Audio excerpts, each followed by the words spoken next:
Raising women's voices, one story at a time. Welcome to the She Said Project podcast.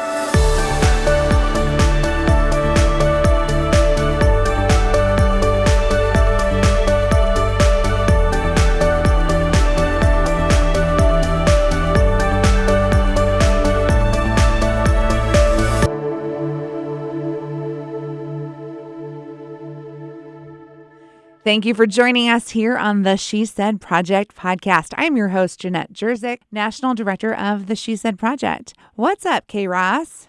Carrie Rosso, founder, your number one fan. My number one fan. Number one fan, groupie, whatever you want to call it. I've been girl stalking you for a long time, Carrie Rosso. You've been in my head, in my dreams. Is that weird? I'm so sorry. Well, I love what we do when we do what we do because we get to hang out with some really cool women. We get to share some really amazing stories and we get to go places. Yeah, we're going places. We're going back to 1990. Tell me about 1990. So this guest today is really special to me for lots of reasons. And I don't even know if we're going to have to do podcast 2.0 because there are so many points that I would love to talk about with her. But we met way back in 1990. But we went to college when we were like 5, so we're not as old as that number makes it sound. I don't even know how to introduce this person. My sorority big sis, my basketball teammate, my college friend, she said speaker, she said director, like all the things, and then all the adjectives, all the wonderful things you can think of to describe someone, just insert them here for Jenny Miller Pratt. You must be talking about Jenny Miller Pratt, who's here on the lines with us today. Hi, Jenny. Hello. Oh my goodness. I don't know that I can live up to that hype. That feels like you're setting me up, but gosh, what an intro. I am a super fan. fan today of all the women. I will never forget the day that my phone rang and Carrie said to me, and I remember exactly where I was standing. It was like a department store in New Jersey. I'm not kidding. And she's like, hey, I've got this friend from college. She wants to know more about producing That's What She Said. And this was early 2020. Mm-hmm. We were, in the middle of a thing. Mm-hmm. And I was super excited and super intrigued. And then I got to meet Jenny Miller Pratt and fall in love with her as well. It's true. It's pretty great. Well, the feeling is definitely mutual. It's like a little love fest going on here. I'm sure that happens on all of your podcasts, at least the ones I've listened to. So I'm trying not to gush, but, gushing will come in. And we shall allow it. So 2020, when you and I met and we were talking about That's What She Said and the work that we do with live events, it was a time when we were not doing live events. So we welcomed you into the She Said family because we shared a whole bunch of stories in a virtual format. We called it the She Said Story Sharing Showcase, which I dare all of you to say 5 times fast. No, thank you. And Jenny got to join us as a speaker from the comfort of her home in the St. Louis area and still share a personal story, which I really want to talk about because that story, heartwarming, very poignant and important about the people in her life and also ridiculously funny. All the things that we love in a good story. Oh, Nary, Squary. It was so fun. I mean, oh my goodness. I was excited to be a part of the virtual showcase. And, it was such a process to get that story into a form that it could go into the world.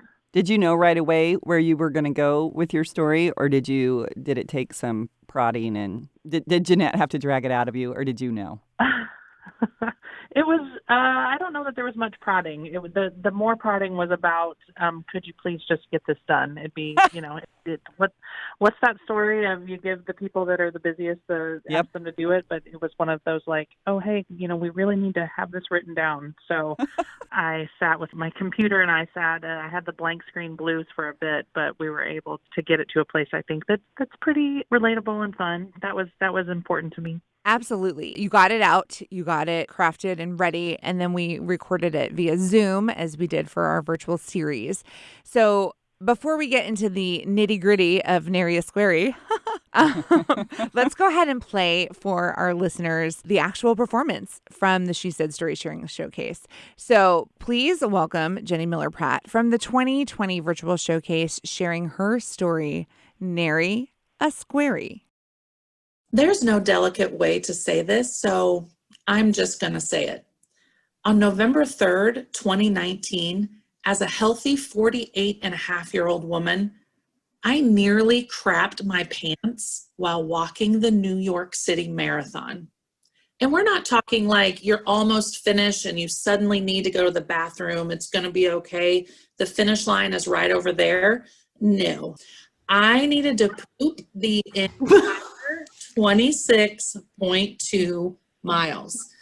And even though I can't see you, I can tell you're saying to yourself, but Jenny, why didn't you just stop and go to the bathroom?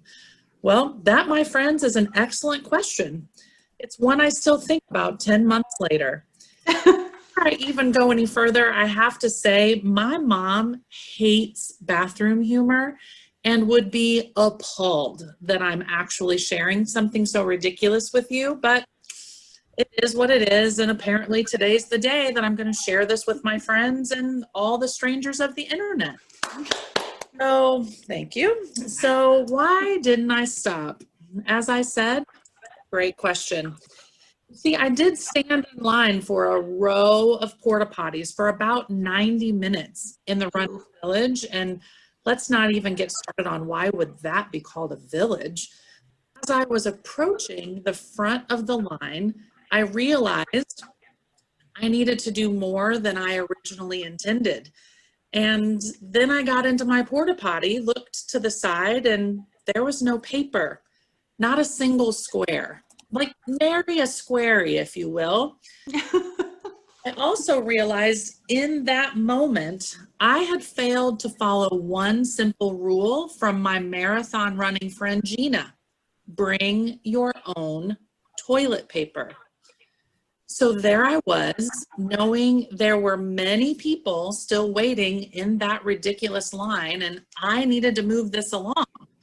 So I made the difficult decision that air drying was really the only thing I could do, which eliminated complete elimination as an option. Oh my God. And then during the race, yes, there were certainly porta potties along the way, but on the course, I was terrified to stop and sit down because I would either not be able to get back up, marathon, or there would be nary a squarey. So I walked and I walked and I walked and I willed my innards into not becoming my outards. And to be honest, it's probably just a great metaphor for about how freaking crappy life can be. Because you know what? I didn't really even want to be there in the first place. And I have evidence to prove that. On April 21st, 2014, a solid 4.5 years before Pottygate, my Facebook status says, and I quote, and I did go back and verify, I've never, ever aspired to run a marathon. However, if I was to ever aspire to such athleticism, I would want to run Boston. Mind you, this was the morning of the Boston Marathon, 1 year after the horrific bombing, and I was especially inspired by all the patriotism and energy surrounding the event.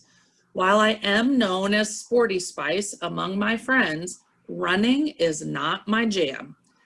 My friend Marlene piped in soon after with the, let's do it next year, you and me, let's do it. I mean, it's not that far, right? Yeah, it's 26.2 miles.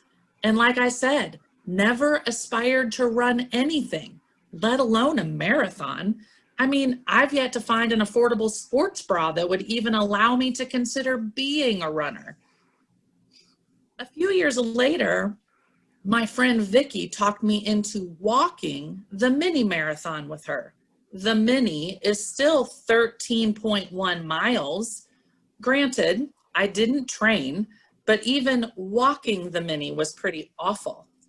However, Vicky loves an adventure, and sometime soon after we crossed the finish line, like even before we had our medals, she said, I think we should do the Monumental Marathon next. No, absolutely not, I said, hobbling to get my medal.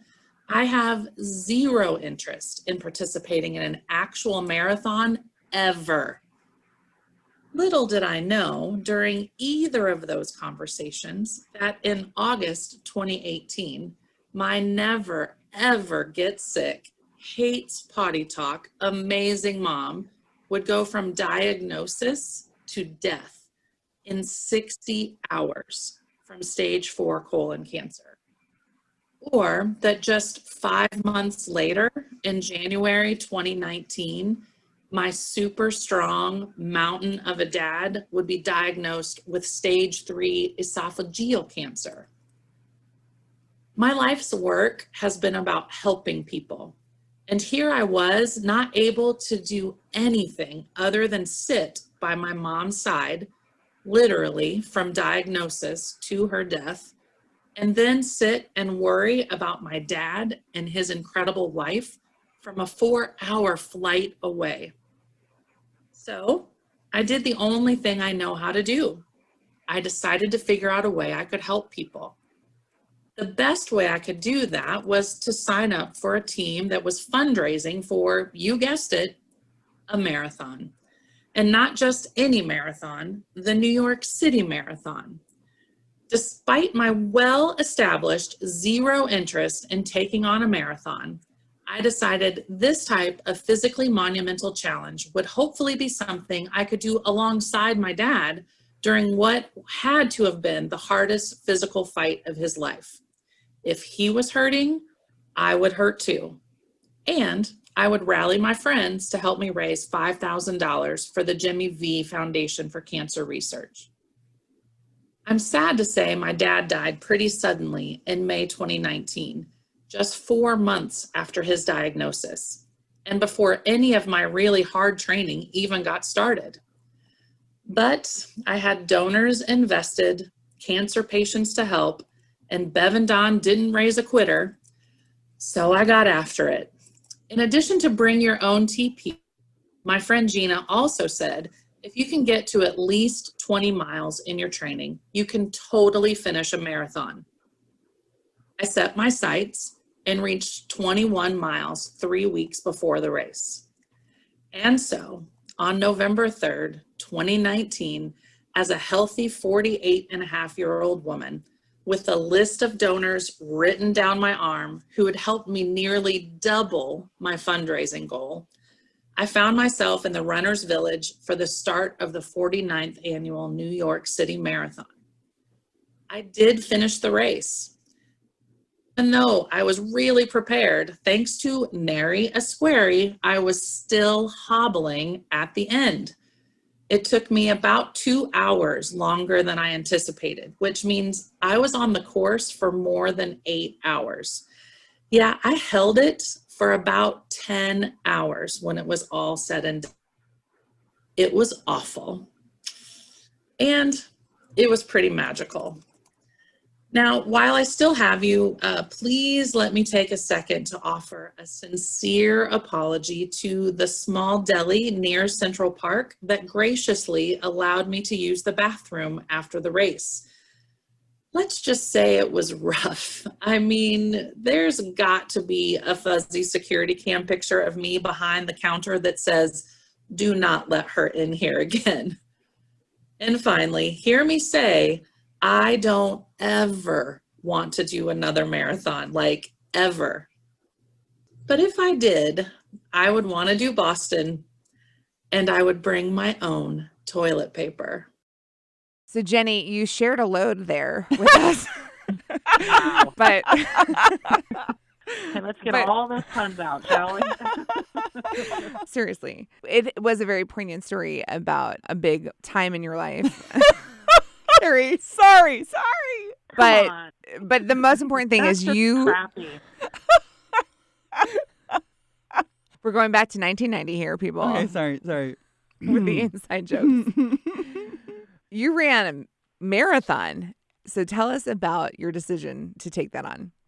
Well, there's a couple things to just remind everyone. A, I did not run, I walked. So I finished a marathon, but never have I ever. Like, if we were playing Never Have I Ever, I never have I ever wanted to participate in a marathon. Never on my bucket list, never something that I was like, oh man, someday I really wish I could be a marathoner. No, ew. I mean, that's a long drive. I don't want to, no, gross. Let's get out of the You car and really walk wanna- those miles. No. Right? I know. So when all of this crazy crap happened, there you go. All of this crazy stuff happened with my family. And when my dad was diagnosed and I knew that he was going to have surgery, he had, rounds of chemo and rounds of radiation that were happening at the same time. I'm a problem solver. I want to fix things. And there was literally nothing I could do except just be on the other side of the phone, right?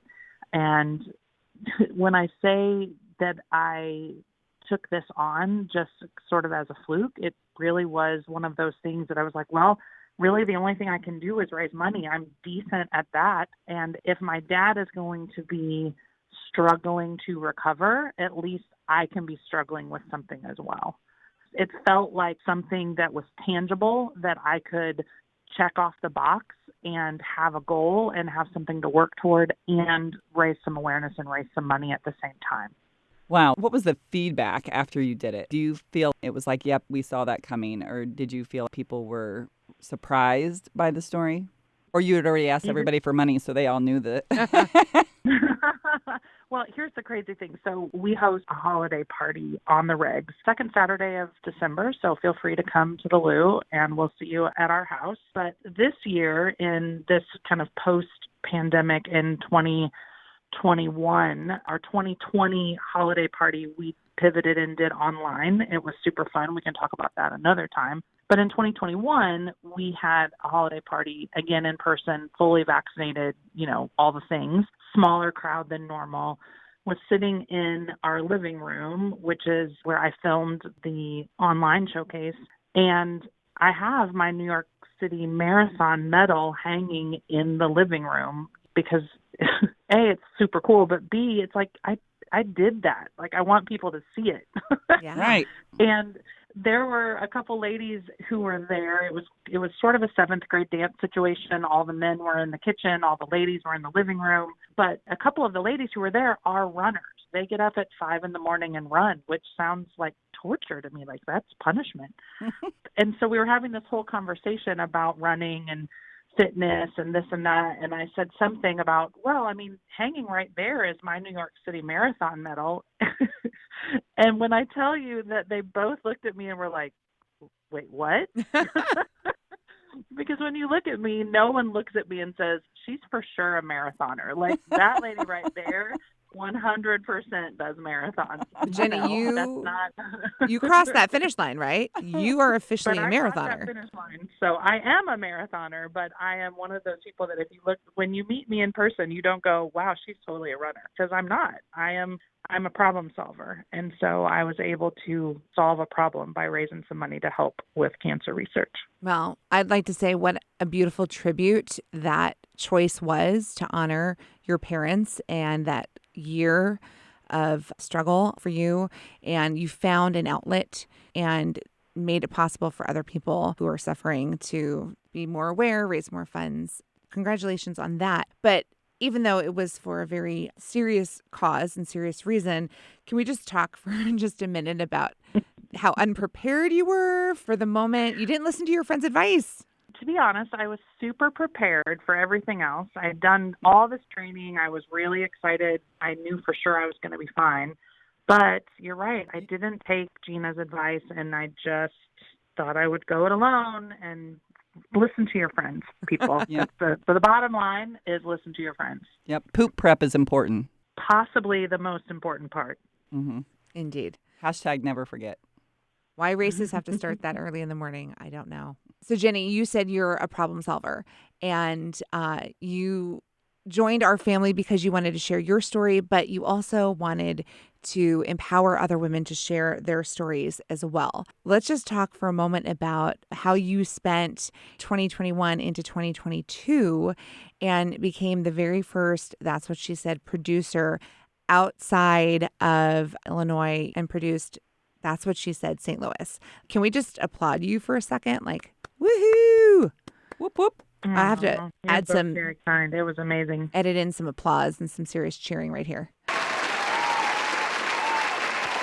Sound bites. It was so amazing. I got to tell you, so like I said, I've known Jenny since 1990, and all the emotions happened that night. And I'll let Jenny tell about the surprise and the experience. But something that I kept thinking that night was, this sums up everything I love about Pratt. She is always your number one hype gal. She is hyping everybody up. She's always finding ways to make people, even when you don't feel it, she's the one that's in your face. Like, you can do it. You can do it. This is great. You totally got this.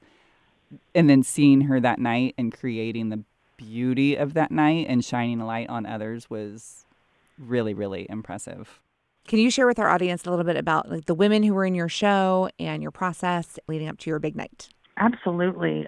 Thank you, both of you, for those kind words. It was definitely a highlight. One that, we all have those highlight reels, and that show was definitely a highlight for me and will be a part of my personal story for the rest of my days. The opportunity to bring such an important, what's the word I'm looking for?